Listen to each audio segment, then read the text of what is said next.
Hello friends, मैं astro vastu consultant doctor Neetu Mohan astro Neetu group में आपका स्वागत करती हूँ। आप सभी को दिवाली की हार्दिक शुभकामनाएं। दिवाली आ रही है, साथ में फिर एक कंफ्यूजन क्रिएट हो चुका है कि 31 अक्टूबर की दिवाली बनानी है या फिर आपको 1 नवंबर की दिवाली बनानी है। दिवाली के लिए हम कुछ शुभ मुहूर्त को देखते हैं, उसी के अकॉर्डिंग हम दिवाली की पूजा और शुभ मुहूर्त तय करते हैं। वो कौन कौन से हैं थोड़ा सा मैं आपको ये बताती हूँ, जिससे आपका कन्फ्यूजन दूर हो जाए कि 31 की ही दिवाली आपको बनानी है, पूजा 31 अक्टूबर को ही करनी है। सबसे पहले हम देखते हैं कि अमावस्या की रात्रि प्रदोष काल संध्या काल। तो अमावस्या जो 31 को स्टार्ट हो रही है, हो वो इवनिंग से रही है 3 o'clock के आसपास से, दोपहर से 3 बजे से, लेकिन उसमें जो शुभ मुहूर्त हमें चाहिए वो भी 31 अक्टूबर को ही आ रहे हैं। जैसे कि हमारी अमावस्या की संध्या आएगी तो उसमें हम देखते हैं वृषभ लगन। वृषभ लगन जैसी लगता है हम दिवाली की पूजा का मुहूर्त निकाल देते हैं। तो उस दिन जो वृषभ लगन लग रहा है वो आपको 6:20 से शाम से, यानी कि 6:20 इवनिंग से 8:15 नाइट तक है, 8:15 तक रहेगा। वृषभ काल का शुभ मुहूर्त है। निश्चित काल हम देखा जाता है कि लक्ष्मी जी आए और ठहर जाए, निश्चित काल भी इसी ही टाइमिंग में आ रहा है। संध्या का समय देखना है, प्रदोष काल देखना है, 31 अक्टूबर को ही वो लग रहा है। अमावस्या के दिन की शुरुआत हो चुकी होगी, रात्रि आ चुकी होगी। दिवाली जो है हमेशा रात्रि को सेलिब्रेट की जाती है। माता लक्ष्मी का जो आगमन किया जाता है शाम को किया जाता है, जिससे वो हमारे घर पर रुक सके। और भी बहुत सारे इसके रीजंस है, स्टोरीज हैं। तो हमने सारी चीजें जो हमें मिल रही हैं वो 31 की नाइट में मिल रही हैं। तो दिवाली जो सेलिब्रेट की जाएगी 31 की नाइट, 31 अक्टूबर को ही की जाएगी। अब नेक्स्ट डे 1 नवंबर को लोग कह रहे हैं 1 नवंबर को दिवाली। 1 नवंबर को कोई दिवाली नहीं है। शाम को 5 बजे तक 1 नवंबर को अमावस्या खत्म हो चुकी होगी, और जो दिवाली होती है वो अमावस्या की प्रदोष काल संध्या काल शाम के समय ही सेलिब्रेट की जाती है। नेक्स्ट डे का कोई मुहूर्त नहीं है, ना वृषभ लगन आपको मिलेगा, ना निश्चित काल मिलेगा, ना ही कोई शुभ अमृत काल का मुहूर्त निकल के आ रहा है। तो 31 की नाइट को आप दिवाली सेलिब्रेट करिए। उसके बाद जो 1 नवंबर है वो एम्प्टी है, वो खाली है। क्यों खाली है? क्योंकि जो गोवर्धन की पूजा होती है दिवाली से नेक्स्ट डे वो सूर्योदय से की जाती है, लेकिन सूर्योदय के टाइम भी 1 नवंबर को अमावस्या पड़ रही है, और इसीलिए 1 तारीख को स्किप करके खाली छोड़ के 2 तारीख को गोवर्धन सूर्योदय के टाइम से बनाया जाएगा। अगले दिन 3 तारीख को हम भाई दूज की पूजा करेंगे, क्योंकि उसका मुहूर्त फिर जो निकल के आ रहा है सूर्योदय के टाइम से निकलकर 3 नवंबर को आ रहा है।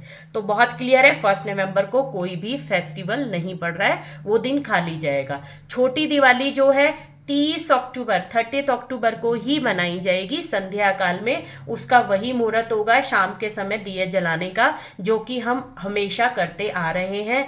29 अक्टूबर को गोवर्धन की पूजा की जाएगी।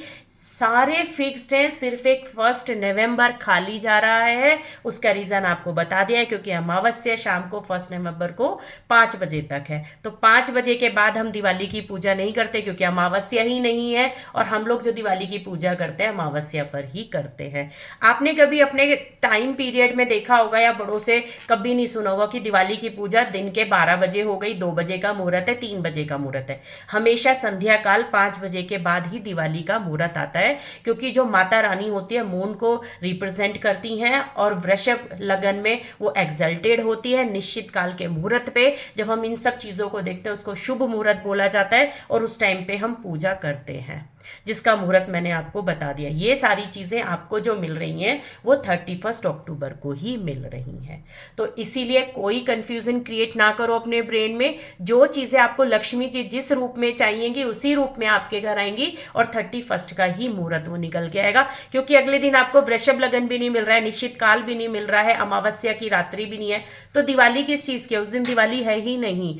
दिन में अगर आपको थोड़ा सा भी वहम है तो दिन में आप 12 बजे तक माता रानी की वापस पूजा कर लीजिए, दिए जला दीजिए, इतना करिए। लेकिन 1 को कोई भी चीज का मुहूर्त नहीं है, ना ही आपका बड़ी दिवाली का मुहूर्त है 1 नवंबर को, ना ही आपके गोवर्धन की पूजा का है। तो फिर उस नाइट को हम ऐसे ही छोड़ देंगे, दिए जला देंगे अपने वहम को दूर रखने के लिए, कि जैसे दिवाली पे जलाते हैं उससे ज्यादा लक्ष्मी की जो पूजा करनी होगी, लक्ष्मी माता गणेश जी की पूजा, वो आपको 31 अक्टूबर को ही करनी होगी।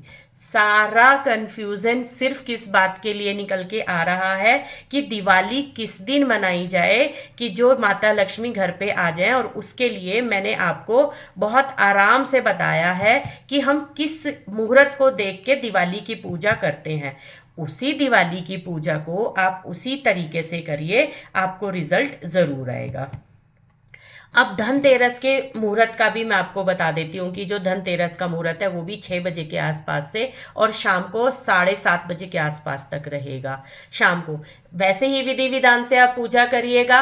अगले दिन यम दीपक दिवाली बोल देते हैं, काली दिवाली बोल देते हैं, या फिर छोटी दिवाली बोल देते हैं। तो उस दिन यम का दीपक आप शाम को रात्रि में 8 बजे के 7:30 से 8 बजे के आसपास जला के घर के बाहर रख दीजिए। तो सब कुछ सिस्टमेटिक है, सिर्फ 1 नवंबर का दिन खाली है, इसलिए लोगों को लग रहा है ऐसा क्यों हो गया। लेकिन बाकी के 5 दिन का जो त्यौहार होता है, 5 दिन में स्टार्टिंग के 3 डेज जो होते हैं वो मून को रिप्रेजेंट करते हैं, माता लक्ष्मी को घर लाने के लिए। लास्ट के जो होते हैं वो हमारी हेल्थ के लिए होते हैं 2 दिन, गोवर्धन पर्वत और भाई दूज की पूजा, तो वो सूर्य देवता को डिनोट करते हैं। तो सन और मून की ये 5 दिन की पावर को हम मिक्स कर देते हैं, क्योंकि पहले हमें वेल्थ चाहिए होती है, फिर हेल्थ भी चाहिए होती है। ऐसे डिवाइड किया हुआ है। इन 5 दिन को आप विधि विधान के अनुसार अच्छे से पूजा करिए, सेलिब्रेट करिए, आपको रिजल्ट ज़रूर मिलेंगे। इसी के साथ ये वीडियो यहीं समाप्त करती हूँ मैं। जय माता दी।